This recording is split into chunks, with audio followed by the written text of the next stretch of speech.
আসসালামু আলাইকুম। আপনি নমিনেশন পেপার মনোনয়নপত্র দাখিল করেছেন। আপনি নির্বাচনের জন্য পুরো প্রস্তুত। আপনি নির্বাচন করুন, প্রতিদ্বন্দ্বিতা করুন এবং বিজয় নিয়ে আসুন।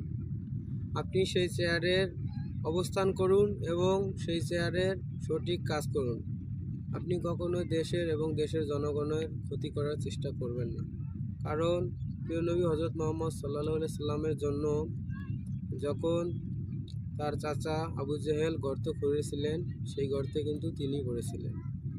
সেজন্য আমি বলবো, আপনি তো নির্বাচনের জন্য লড়তেছেন বা বিজয় নিয়ে আসার জন্য চেষ্টা করতেছেন।